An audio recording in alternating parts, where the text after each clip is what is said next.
utamu wa uongozi ni kupata ile kiti kubwa. Ili watoto wetu ambao wamesoma hawa wakati tunaajiri unapata nini? Nafasi. Saa hizo wameajiri jeshi kwa mfano. Kama yule mkubwa wa jeshi Bwana Kaharire ni mwanaume, maana atakana kuwa mwanaume, aenda atoe list. Vile walichukua recruits pa sub county. Tujue Likuyani walichukua wangapi, Lugari wangapi, Malava wangapi, kule Ikolomani wangapi, si ndio mpaka ifike 12 yote. Other counties ndio waseme ni ngapi na wapige toto tujue ni ngapi. Hiyo inaitwa transparency. Lakini saa hizi utapata hapa Likuyani walipeana nafasi 4 ambayo watu walinunua kwa nje, hata watoto wao kupewa. Wenye walipewa hata nyama hawajui. Ukienda Kericho wamewapatia nafasi 187. One sub county. Tumeelewana? Hao ndio wanachukulia mchana, ikifika usiku iko basi. Ile Wetangula kwa sema atakuja na anajua kuna kuanga na basi. Ya kuja kuchukua vijana kupeleka wapi? Huko. Sasa inakuwa tabu kama umechukua Uluya waine kwa mfano na jamii nyingine watu 100 na una promote. By the time inafika kwa cheo ya brigadier au Uluya waine wote waliretire, walienda, wameretire na wengine bado 50 wako hapo. Ndio mnaona katika level ya juu, ngazi ya juu, huwezi pata Mluya huko, hakuna mabrigadier wa Luya Kenya ile wafiki 20. Kama mimi nadanganya walete list. Hiyo ni kweli. Hawafiki 20 kwa sababu gani? Unachujwa wakati wa recruitment na wachukua watoto wachache wanatolewa polepole, ikienda ikianguka inakwisha yote. Huwezi pata kiongozi. Uwami bila kuangalia. Saa hizo Ruto amepanga mkubwa wa jeshi ambaye anakuja baada ya Kahariri atakuwa ni Mkalenjin kwa sababu ni army commander. Na nafasi ya army kutoa mkubwa wa jeshi itafika baada ya kuondoka. Automatic. Ameenda akamchukua sijui from where akampromote haraka amekuwa army commander. Amengojea tu kuwa nini? Mkubwa wa jeshi. Na nyinyi Waluya bado mtaona hata yule aliweka kama debut hata kwa sababu yule debut wa jeshi saa hizi ana retire. By the time wanazunguka wafikie kwa Kenya kwa Kenya Air Force, huyu mzee atakuwa ameretire ameenda nyumbani na hakuna mwingine huko. Efo kumpa wala bintu samule lata. Kubola samule lata.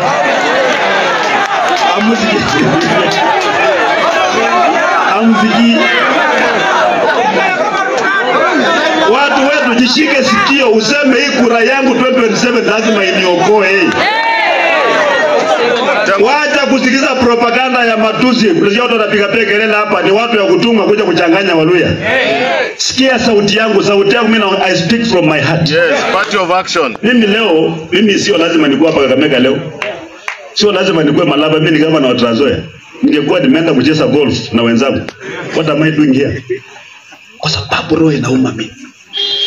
Roho inaniuma kwa sababu tuko na nguvu kwa mikono yetu na hatutumii. Hiyo kazi tunafanya ya watchman ya maid ya kuchimba makaburi sio kazi mbaya, lakini wacha watu wengine pia wafanye kwa maana namna gani? Tuna balance. Kazi tuweko kwa jeshi, wengine wachimbe kwa makaburi, wengine wafanye, na Kenya inaendelea, si ndio? Saa hizi TSC inaajiri walimu. Wala ambao ni permanent and pensionable wanachukua barua wanapatia MPs ambao wako kwa serikali. Wanapelekea watu wao, wengine wanauza. Hii yetu 30% mazia uwe na peano, lakini hatuna pesa ya kununua, viongozi wetu wanafanya nini? Wanauza. Alafu ile ya maskini ya mwisho. Sasa watu yetu za maskini amesoma, ameuza shamba, umeuza mali yote, wakati wa kurecruit wanasema yeye ni intern. Anapewa kandarasi ya miaka 2 at intern, analipwa 17,000 shillings. Na huyo permanent pensionable analipwa shilingi 70,000. Sasa watu yetu hii quality itafika siku gani? Ndio mimi nawaambia 2027 ni wakati wa kujikomboa. Rais Ruto alitoka university akaingia kwa siasa, hakuna kitu kingine ameshawahi kufanya. He doesn't even know how to govern. Mumu nyingi bwana Natembe amefanya kazi kwa serikali 26 years. Oh yes, administrator. Proved. Kabisa track record ina meta tu. Sasa mnauliza nini nyingine?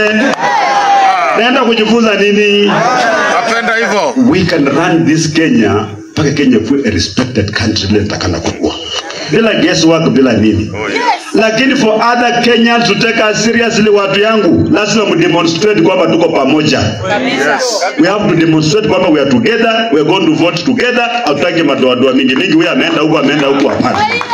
Saa hizi Ruto akiongea mambo ya ukweli anakuja na kukamata. Wanakushika, wanakufinya huko. Hatusiongee. Na ile kitu ambao nasema ni ukweli. Watu yangu waje niwaambie watu ya elimu yani mimi. Ewe ni bawelo mlamwi.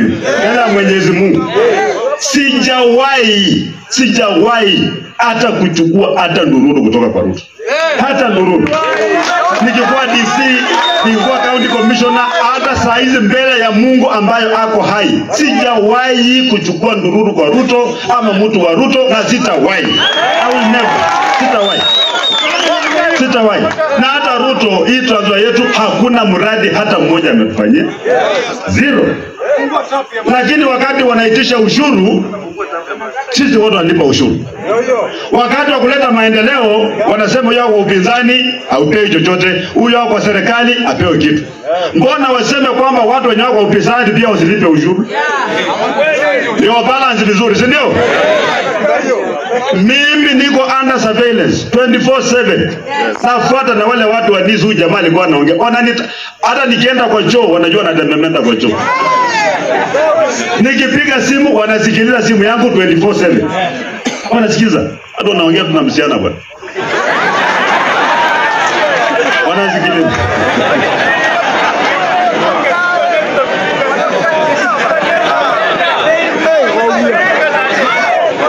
Mimi sijawahi, wala ambao wamekula pesa ya Ruto watuambie maana labda wako na uhusiano huko wanajua inaendelea namna. Mimi sijawahi. Leo hii wakisema kwamba wala ambao wamekula pesa ya Ruto wakufe wote, mimi sitakufa. I'll be alive and I'm swearing before God, I have never and I will never. Nikikuwa county commissioner kule Narok, na mimi naona Wamasai ati wameenda kwa UDA. Hao Masai nikiokoa msitu wa Mau, Ruto alikuwa deputy president. Alikuwa anipigia simu kila jioni kutusi mimi. Sema nimefanya makosa, we are going to sack you, you are going to do what? Naambia fine, you want to sack me, I was not born a county commissioner, life must continue. And not every Kenyan is a county commissioner anyway. And we are surviving. Uhusiano wangu ilikuwa mbaya, mpaka saa hizi ni mbaya, na mimi sitaki ile ya madharau. Ya kwamba sisi Waluya tuwekea umoja ya Waluya ni makosa na tembea na shikwa. Lakini wengine ukienda kule kwa wao kwa Kalejini kule kiongozi yao ni Ruto, si ndio? Ukienda kwa Jaluo kabla mheshimiwa na Raila akufe alikuwa kiongozi wa Jaluo. Ukienda kwa Wakamba kuna Kalonzo Musyoka, si ndio? Sisi Waluya wameweka watu wawili huko mbele, Maziwa Lala, wawili.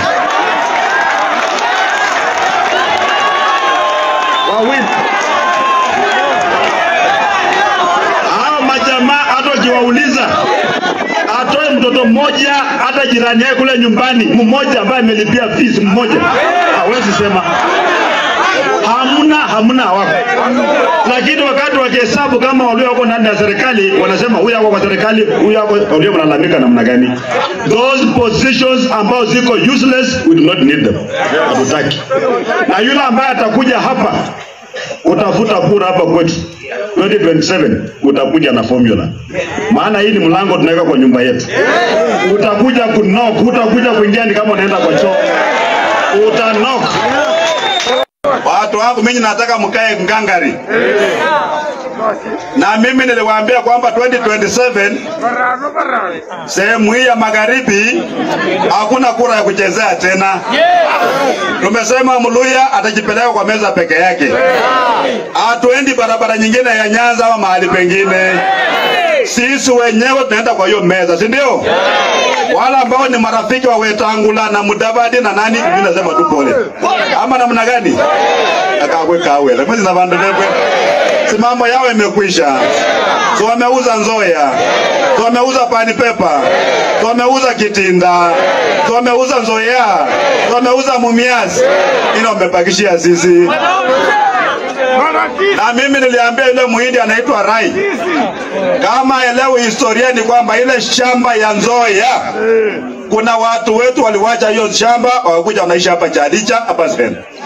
Kuna wengine wanaishi Ututu na Kongoli huko Cherengani.